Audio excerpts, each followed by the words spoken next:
Hello friends, तो ये है ए देवफा एपिसोड 24 का सेकंड पार्ट। स्टार्ट करते हैं। दुआ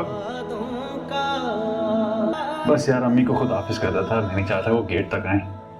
हाँ, 10-15 मिनट में पहुंचा। कोई बात नहीं, मैं फ्री हूँ, आराम से आओ। गुलजार वेट कर रहा है, उसको बस हेलो हाई करके मैं निकल जाऊंगा। तुम्हारा गिफ्ट मैंने टेबल पर रखा हुआ है। क्या है गिफ्ट में? बस कुछ खत। पोस्ट पर जब भी टाइम मिलता था और तुम याद आती थी तो कुछ ना कुछ तुम्हारे लिए लिखता था। ज्यादा नहीं, थोड़े से। तुम्हारे सारे खतों का जवाब तुम्हें तुम्हारी बर्थडे वाले दिन मिलेगा। नहीं, मुझे कोई जल्दी नहीं। मुझे आज ही सारे खत पढ़ लूंगी। नो,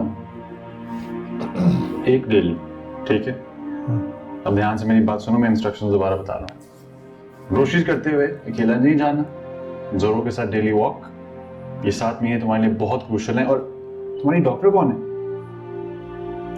ये सारे मशवरे देते हुए शायद आप ये भूल रहे हैं कि आपकी बेगम भी डॉक्टर है, और एटलीस्ट तुमसे तो कुछ ज्यादा ही जानती होंगी। मुझे पता है कि आप जानती हैं, लेकिन आप अमल नहीं करते। अब मैं कह रहा हूं तो यकीन है कि आप करेंगे। जाओ। वापस कब आ रहे हो? हाँ, एक बात और, वो अपनी डाइट का ना बहुत ख्याल रखना है और एक प्लान भी बना। वापस कब आओगे?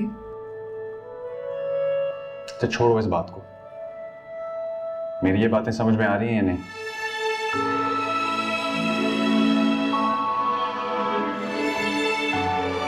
अब मैं जाऊं?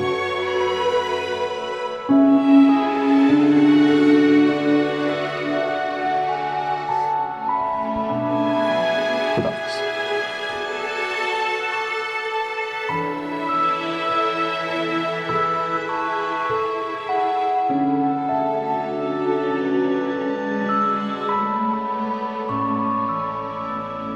अपना ख्याल रखना।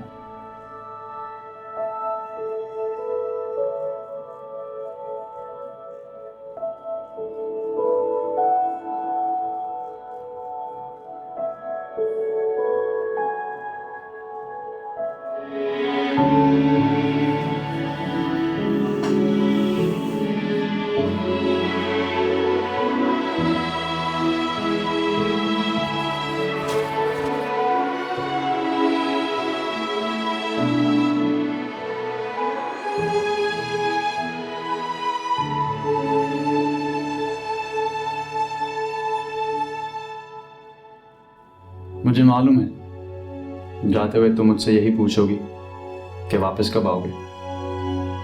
मेरे पास इस सवाल का जवाब नहीं है। मैं ना भी आया तो जो आने वाला है उसका ख्याल रखना। याद है मैंने तुम्हें क्या कहा था? जिंदगी में कुछ भी हमेशा के लिए नहीं होता, खासतौर पर एक आर्मी ऑफिसर के लिए। तो मैं खुद को ना किसी और को झूठी तसल्ली नहीं दे सकता। बस ये कहना चाहता हूं कि जब तक जिंदा हूं तुम यहां रहोगे। अपना ख्याल रखना, अपने लिए, मेरे लिए और जो आने वाला है उसके लिए। मेरे लिए तुमसे और अपने घर से दूर रहना बहुत मुश्किल है, लेकिन मैं और मुझ जैसे हजारों साल सरहदों पर इसलिए जागते हैं कि तुम जैसी लाखों दुआएं अपने अपने घर में सुकून की नींद सो सके। रंग आँखों का तेरी यादों सा, वो खुशबू तेरे आने की, तू लगता है प्यारा इतना। अब आंसू साफ करो, एनवलप खोलो और देखो तुम्हारा गिफ्ट और मुस्कुराओ। शाबाश।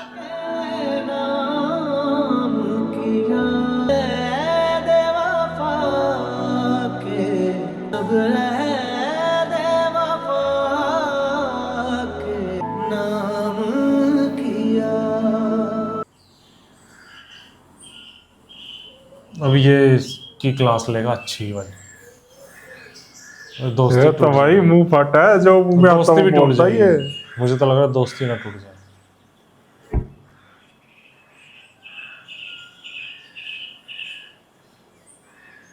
शहरियार, सब ठीक तो है ना? यहां क्यों बुलाया है? क्या हुआ?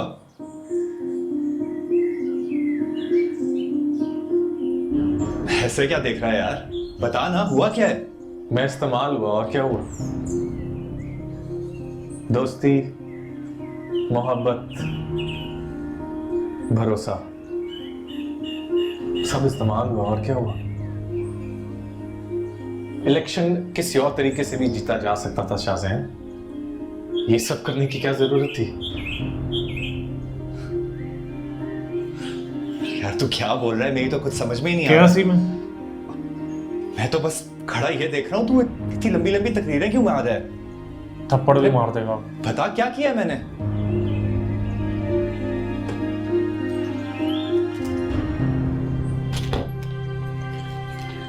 ये किया तुमने। इस जगह और तुम्हारे डेरे से मिलने वाले शेल एक ही पिस्टल से निकले थे। तुम्हारे पिस्टल से। बहुत बड़ा इल्जाम लगा रहा है तू मुझ पे। इल्जाम नहीं है, सच है। तू कहना क्या चाह रहा है? एक एक सुराग लगा चुका हूं मैं।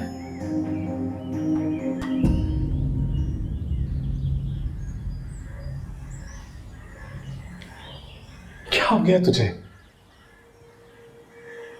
अच्छा इंसान था तू, मुंह पर थे लेकिन दिल के साफ थे, जिद्दी थे लेकिन मुनाफिक नहीं थे,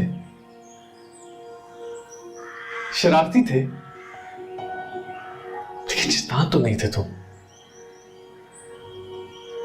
कि इवलनेस कहां से आई है तुम में? मुझे कुछ समझ नहीं आ रही। वो हमारे लॉरेंस कॉलेज वाले शाहजहान को कहां दफना के आ गए हो तुम? किस झूठ की गहरी कब्र में सुला के आ गए उसे? अफसोस की बात तो ये है, उस कब्र पे मिट्टी भी दोस्तों से डलवाई है तुमने। मुझे, शारिक, अपने करीबी सब दोस्तों को इस्तेमाल किया तुमने। तुम्हें एहसास भी है तुमने कितना बड़ा ब्लंडर कर दिया है? ओवर स्मार्टनेस से एक्सपोज कर दिया है तुमने अपने आप को।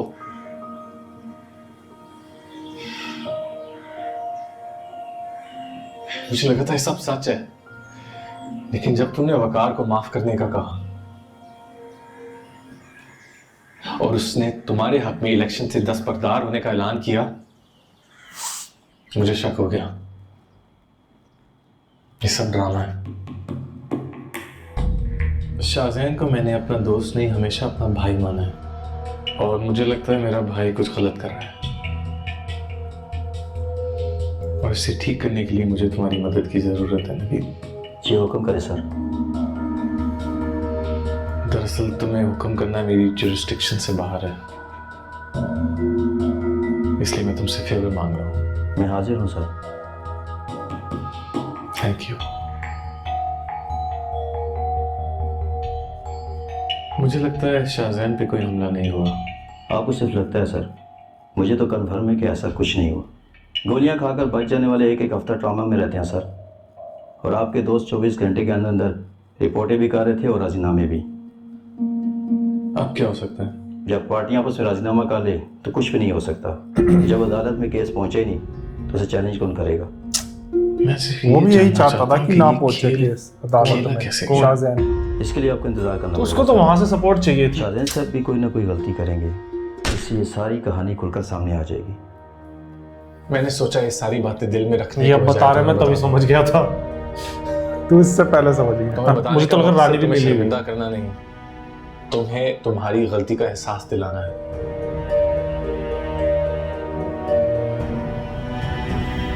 शायद तुम अपने अंदर मेरे उस शाहजहान को ढूंढने की कोशिश करो जिसे कहीं घुमा बैठे हो तुम। मुझे यकीन है तुम उसे ढूंढ लोगे।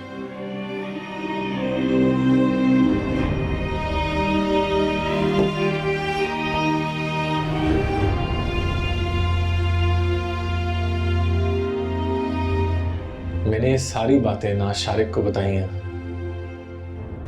ना साद को, और ना ही बताऊंगा। मैं तुम्हारे राजों से पर्दा उठा के अपनी नजरों से गिरना नहीं चाहता,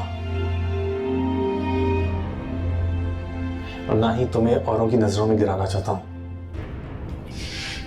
शहरयार, मुझे माफ कर दो।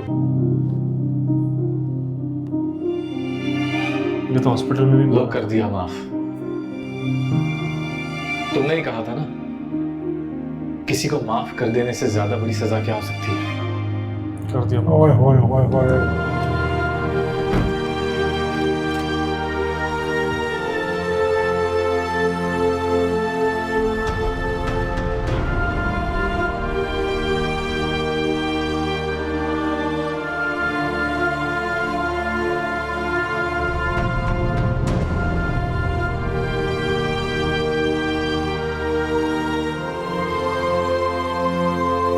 शॉट कितना अच्छा है ये वाला,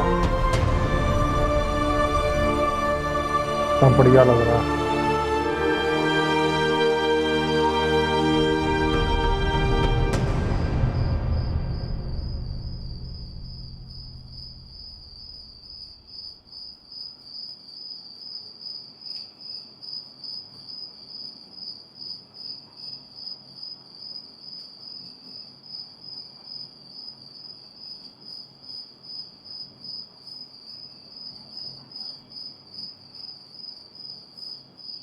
तेन होया कि कुछ नहीं।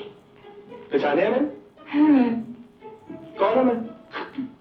और तू तो मैनू बार समझ के नसाई है। पागल। अब मुझे लग रहा है ये इलेक्शन भी नहीं लड़ेगा,